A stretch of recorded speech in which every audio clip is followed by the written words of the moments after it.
사실 제 오늘 그리고 며칠 동안에 제 머릿속을 계속해서 맴돌던 말씀이 하나가 있었는데, 그 말씀이 오늘 우리가 읽은 미가서 7장 1절에 있는 이 짧은 말이었습니다. 재앙이로다 나요.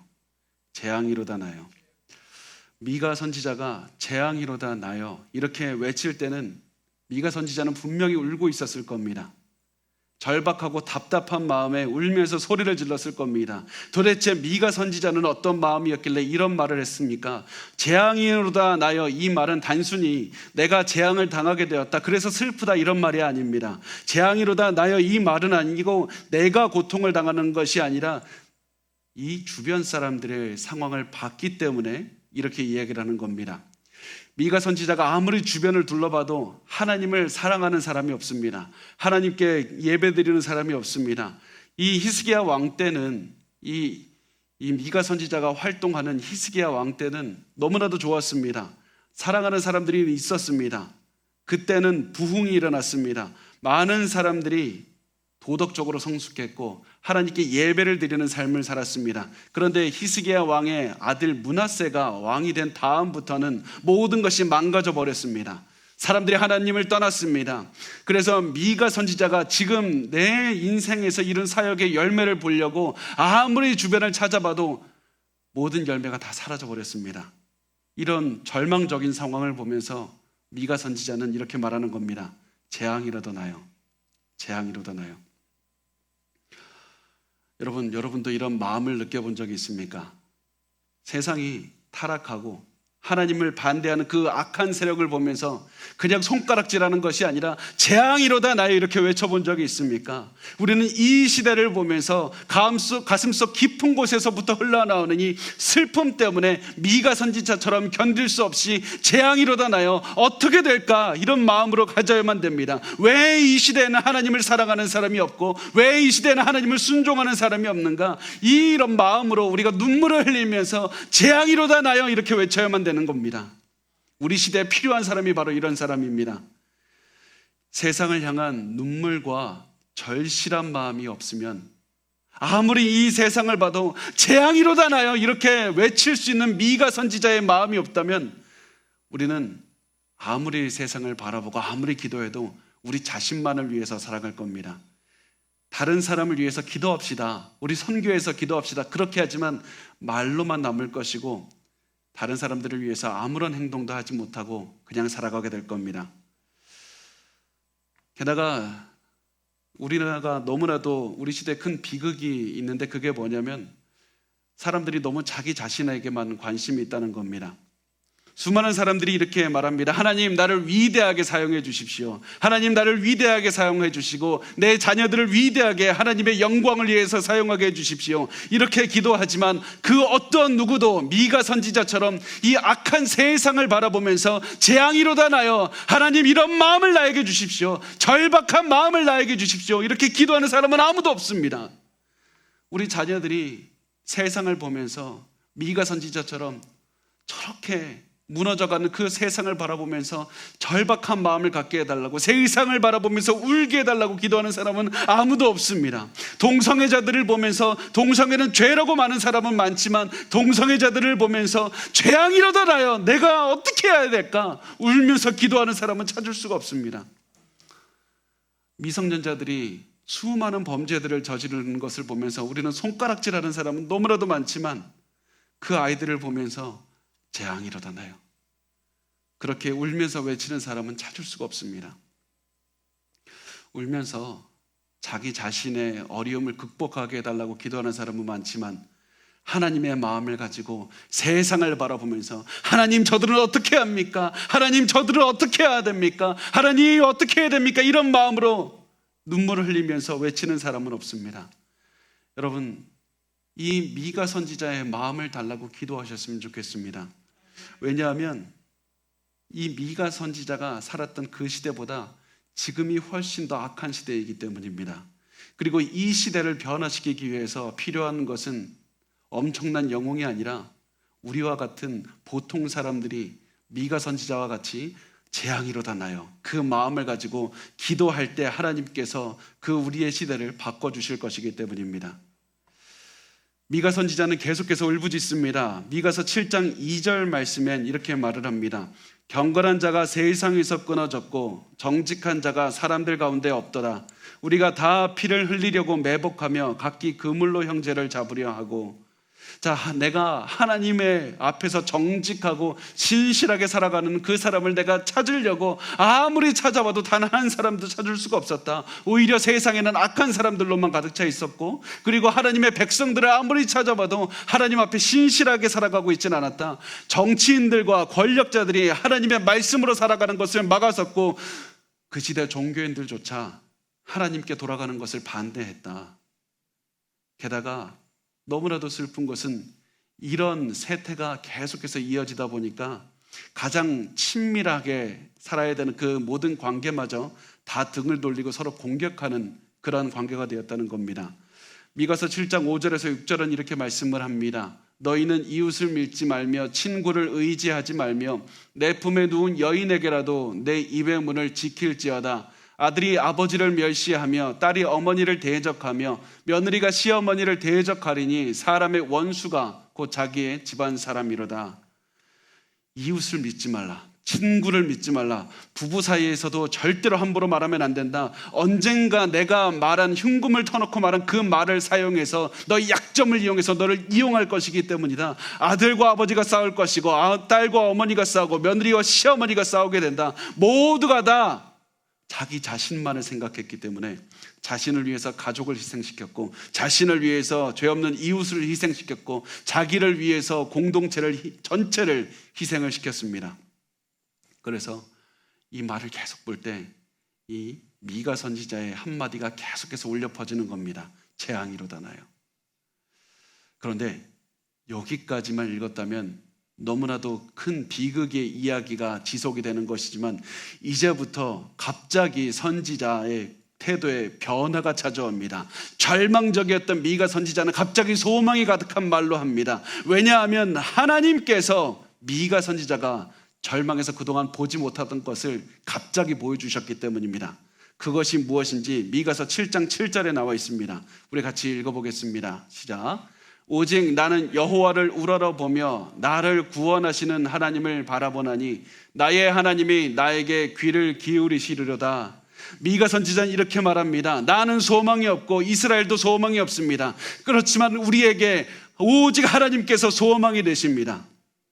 분명히 이스라엘 이 민족의 미래는 너무나도 어려워 보였지만 절대로 좌절하지 않을 것입니다. 왜냐하면 이스라엘의 미래가 이스라엘 사람들의 손에 달려있는 것이 아니라 하나님께 있기 때문입니다. 그래서 미가는 말합니다. 나는 하나님을 우러러서 하나님을 바라볼 것이다. 하나님께서 내 기도에 귀를 기울이실 것이다. 나의 기도를 들으시고 이스라엘을 어려움 속에서 건져내실 것이라고 말씀을 합니다. 미가 선지자의 시선이 환경에서 하나님으로 옮겨가자 절망이 희망으로 바뀌었다는 사실입니다. 그래서 여러분도 반드시 기억하셔야만 됩니다. 세상에 절망스러운 환경은 존재하지 않습니다. 절망하는 사람만 있을 뿐입니다. 어떤 환경이든 절망스러운 환경은 존재하지 않습니다. 그 환경을 보는 사람이 절망을 생각하면 절망스러운 환경이 되고, 희망을 생각하면 희망이 있는 환경이 되는 겁니다. 절망과 희망은 그 환경을 보는 사람에 따라서 결정이 되어 있고, 그리고 미가 선지자는 우리에게 얘기를 합니다. 너희가 어떠한 환경을 보든지 우리가 희망을 갖기 위해서 단 하나 바라봐야 되는 것은 하나님 한 분밖에 없다. 그 하나님을 보고 환경을 바라보면 그때 너의 인생에 희망이 생길 것이다. 환경을 바라보고 절망하지 말고 하나님을 보고 환경을 보라. 그러면 희망이 생길 것이다. 이렇게 하나님으로 인해서 희망을 갖게 된 미가 선지자는 주먹을 불끈 쥐면서 이렇게 외칩니다. 미가서 7장 8절에서 10절, 우리 좀 긴데 같이 한번 읽어보겠습니다. 시작. 나의 대적이여 나로 말미암아 기뻐하지 말지어다. 나는 엎드려질지라도 일어날 것이요 어두운 데에 앉을지라도 여호와께서 나의 빛이 될 것이미로다. 내가 여호와께 범죄하였으니 그의 진노를 당하려니와 마침내 주께서 나를 위하여 논쟁하시고 심판하시며 주께서 나를 인도하사 광명에 이르게 하시리니 내가 그의 공의를 보리로다. 나의 대적이 이것을 보고 부끄러워하리니 그는 전에 내게 말하기를 내 하나님 여호와가 어디 있느냐 하던 자라. 그가 거리에 진흙같이 밟히리니 그것을 내가 보리로다. 아멘. 분명히 이스라엘이 죄를 지었기 때문에 그 죄에 대한 대가, 하나님의 처벌은 피할 수 없다라는 겁니다. 하나님의 말씀을 벗어나서 사회 전체가 타락해버렸기 때문에 이스라엘은 반드시 죄에 대한 대가를 치를 수밖에 없을 것이다. 그러나 미가는 이렇게 말합니다. 이스라엘 민족이 다시 일어날 것이라는 소망을 가지고 말합니다. 어둠이 잠시 이 민족을 덮칠지라도 하나님으로부터 나온 이 빛은 우리 민족을 가득 채울 것이다. 내가 지금 겪고 있는 패배는 잠깐 동안 내가 경험하는 패배이고 난 다시 일어날 것이다. 왜냐하면 하나님이 계시기 때문이다. 그래서 미가 선지자는 이렇게 말합니다. 나의 대적이여, 하나님이 너희를 사용하셔서 이스라엘을 치게 하셨다고 할지라도 너희는 절대로 기뻐하지 말지라. 이스라엘을 치는 자들이여, 지금은 우리가 죄를 지어서 하나님께서 너희를 통해서 우리를 치시지만 그렇다고 하나님께서 너희를 사랑하셔서 너희를 사용하시는 것이 아니라 이스라엘의 죄를 처벌하고 징계해서 회복하시기 위해서 너희를 사용하시는 것뿐이다. 이 처벌의 시간은 영원하지 않을 것이다. 그러므로 나의 대적이여, 나로 말미암아 기뻐하지 말지어다. 나는 엎드려질지라도 일어날 것이요 어두운 데 앉을지라도 여호와께서 나의 빛이 되실 것이미로다. 하나님이 우리를 다시 일어나게 하실 겁니다. 내 죄가 아무리 크다 할지라도 하나님께서는 다시 이렇게 세우시는 그 시간은 반드시 찾아올 겁니다. 이 미가 선지자의 고백이 우리의 고백이 되어야만 됩니다. 이렇게 타락해버린 우리나라에 희망이 있는 이유는 뛰어난 정치인이 있어서도 아니고 똑똑한 학자가 있어서도 아니고 경건한 목사가 있어서도 아닙니다. 하나님이 계시기 때문에 우리나라에 희망이 있는 겁니다. 이 나라가 아무리 죄로 가득해도 하나님이 계시기 때문에 다시 한번 일어날 수 있는 겁니다. 그리고 우리의 삶에도 희망이 있는 것은 하나님이 존재하시고 사랑하시기 때문입니다. 우리가 아무리 죄가 많고 실수를 계속해서 저지르고 잘못하고 있지만 그럼에도 불구하고 희망이 있는 이유는 우리가 나아질 것이기 때문이 아니라 하나님께서 우리를 사랑하시기 때문입니다. 우리에게 희망이 있는 이유는 하나님이 우리의 하나님이 되시기 때문입니다. 때로는 우리가 해서는 안 될 죄도 저지를 겁니다. 그래서 우리가 하나님께서 우리의 그 죄에 대한 대가를 치르게 하실 수도 있습니다. 때로는 어려운 시간을 보내게 하실 수도 있습니다. 그러나 우리가 동시에 반드시 알아야 되는 사실은 하나님은 내 편이시다. 하나님은 나를 위하신다. 하나님은 우리를 징계하시는 이유는 나를 파멸시키기 위해서가 아니라 더 잘되게 하기 위해서이고 더 좋은 미래, 밝은 미래를 주기 위해서이다. 이 사실을 반드시 기억하셔야만 됩니다.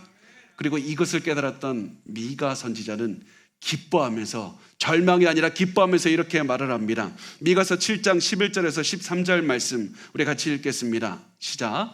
내 성벽을 건축하는 날 곧 그 날에는 지경이 넓혀질 것이라. 그 날에는 아수르에서 애굽 성읍들에게까지, 애굽에서 강까지, 이 바다에서 저 바다까지, 이 산에서 저 산까지의 사람들이 내게로 돌아올 것이나 그 땅은 그 주민의 행위의 열매로 말미암아 황폐하리로다.